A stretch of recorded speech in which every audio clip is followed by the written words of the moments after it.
This week on Channel 8 News, we learn about a jazz festival, speak to Dr. Alyssa Ford about Women's History Month, and Katie Patterson rants on daylight savings. Channel 8 News starts right now.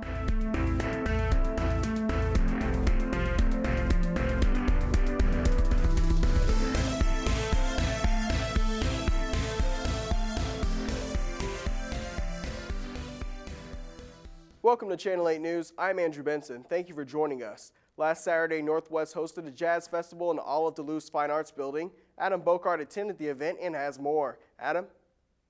It was a day full of great performances as bands took to the stage in the Charles Johnson Theater. We had the Northwest Jazz Festival today, 2014, March 8. We had 20 high school and middle school groups performing, and it was really fantastic. An event that's been going on for over 30 years, the Northwest Jazz Festival has become one of the premier jazz competitions in Missouri. It's a traditional jazz festival, and a lot of directors from the area kind of depend on us doing this every year, and we're glad to do it. It's a lot of fun. And the night was topped off with a performance by the Northwest Jazz Band. But schools didn't come just for competition, but education as well. The way this works is they perform on stage, and then there's time left over, and our adjudicators who are giving comments and rankings and points and those kinds of things, they come up and actually work with the band. So it's a neat kind of mix of evaluative, but then they work with each group, and our students get to see that. And Dr. Richardson is already in preparation for next year's competition. I think the general idea of jazz education and trying to get students excited about this American music is the important part about it. For KNWT Channel 8 News, I'm Adam Bocart. Thanks, Adam. Beginning in the fall, Northwest Department of Fine and Performing Arts will add a graphic design major. The major will contain 6 new courses, including graphic design history and digital illustration. Graphic design students will learn how to use color, typography, texture, and more to get a message noticed. Northwest Missouri State University's Board of Regents will meet in a regular session this week. The meeting is scheduled for Thursday at 1 in the afternoon. The meeting will be held in the J.W. Jones Student Union Boardroom. When we come back, we speak to Dr. Alyssa Ford about Women's History Month, and Katie Patterson rants about daylight savings time. Stay tuned.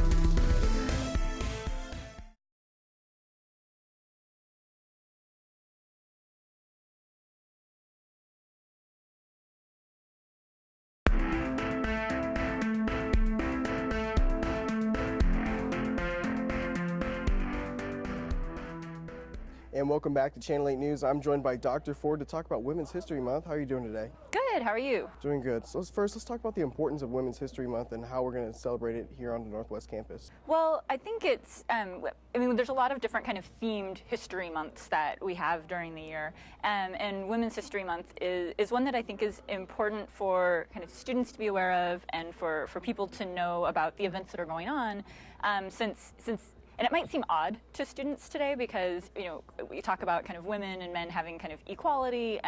We don't really talk about women's rights movements as much anymore in kind of the present day within the U.S. But you don't often learn much about kind of women's history and what women have done in the past and in the present in many of your history classes or your other classes.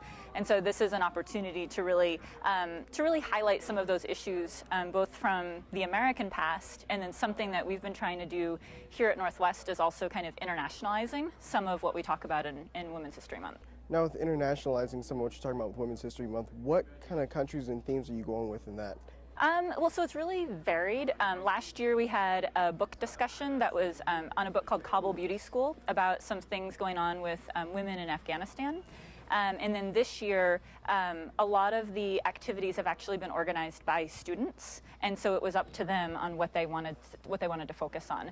And so last night there was actually a panel discussion about international women's education, and so like the issues that women and girls in other countries are really facing, kind of hurdles that they have to overcome in order to access education, whether that's primary school, high school level, and certainly the university level. And then next week on, let me check my schedule here, next week on Tuesday, March 11th from 6 to 7:30 p.m. In the living room part of the Union, there's going to be a discussion about maternal health issues. And so they're going to watch part of a video clip of a documentary called Half the Sky. And it's a clip looking specifically at issues facing women and girls in Somaliland. In the past, we have celebrated Women's History Month here at Northwest. What are we doing this year just a little bit different than what's been going on in the past, and what worked really well from the past that you wanted to incorporate into this year's celebration?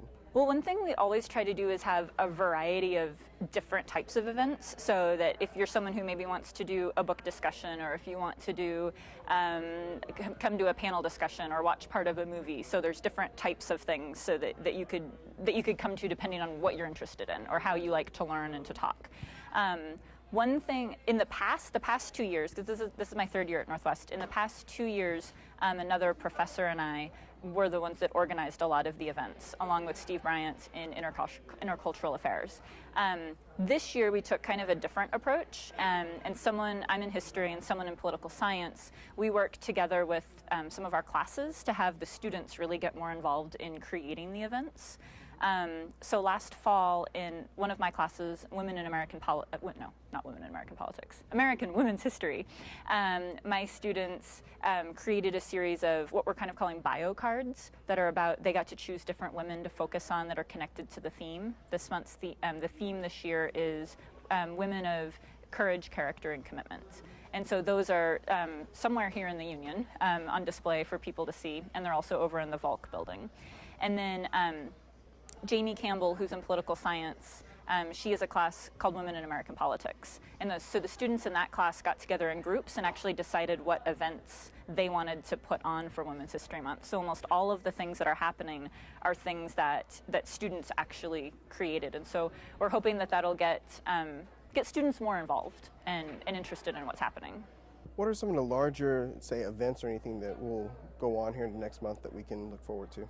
Well, there's some of the kind of discussions, like the one that happened last night and then the one that's next Tuesday, but then there's also some ongoing events that are happening each week that are kind of cool. So on each Tuesday, March 4th, 11th, and 18th, around lunchtime, there are a group of students that are setting up at a table in the Union, and where you can write thank you cards to women who are serving in the military.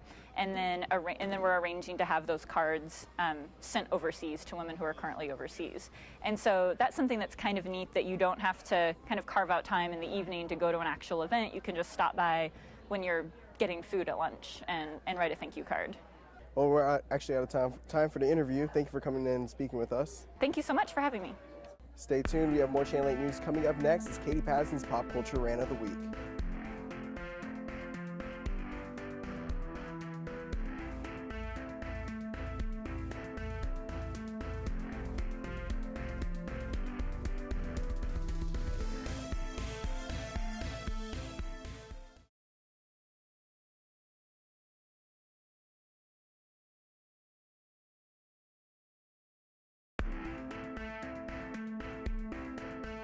Welcome back to Channel 8 News. Thank you for staying with us.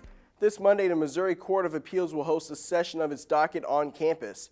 The court will hear 3 oral arguments. A question and answer session will take place afterward with the judges regarding the legal system and its process. The event will be held in the J.W. Jones Student Union at 1 in the afternoon. The event is free and open to the public. This Friday, comedians from the popular MTV shows Girl Code and Guy Code will perform at Northwest. The show will feature Andrew Scholes, Jamie Lee, and Chris DeStefano. The show will begin at 7 p.m. in the Charles Johnson Theater. The event is free and open to the public. Now it's time for Patterson's Pop Culture Rant. This week, Katie rants about daylight savings time. Katie? Hello, I'm Katie Patterson, and welcome to Patterson's Pop Culture Rant. If you haven't figured it out, we just went through daylight savings, and I know like most of you, you like when we fall back, but we hate when it springs forward. I know I do. A girl needs her beauty sleep. The idea of daylight savings time was first proposed in 1895 by George Vernon Hudson. It's been criticized and praised by many. It was first implemented in Germany and Austria in 1916. The big argument for daylight savings time is the energy cost. It helps save a lot of money. It also promotes outdoor leisurely activities, which is better for you in your physical and mental health. It also helps reduce traffic accidents and crime. A study by the U.S. Law Enforcement Assistant Administration found that crime has been consistently lower during daylight savings time. It drops 10% to 13%. Now we understand why hoodlums only want to do stuff during the night. So does that make Arizona have less crime rate because they don't participate in daylight savings and they haven't in the past 40 years? I guess I should look that up. When I was doing some research on this, I found a really interesting story. So that will kick me off into the next segment called the Random Fun Story of the Week. A man was born exactly at 12 a.m. and so he argued that he was born in standard time and not in daylight savings time, which was the official time in Delaware. Thus, under official standard time, he was actually born the previous day. That sneaky dude used daylight savings time as a loophole, and he didn't have to be drafted. I guess that would have been a lot easier instead of fleeing the country during that time. So, yeah. Another story is a few years back in Ohio, college kids, bar patrons went a little crazy because they couldn't drink for another hour. Started a riot, started throwing beer bottles at police officers like, dude, if you really want to drink that badly, go home, do an after party. I mean, it's not that difficult. Why would you want to keep spending money at a bar when you can drink at your house for free? Well, that's all the time we have this week. Hopefully you join me next time. See you later.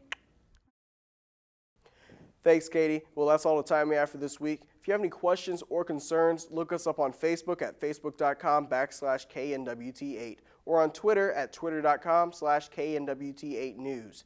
You can also see the newscast on our YouTube page, KNWT C8N, but don't go away. Make sure you stay tuned for our sister show, Lunch with the Leader, where I interview Student Senate President Cody Ewing. Look out for the live version of Channel 8 News next Monday at 5 p.m. I'm Andrew Benson. Have a good night.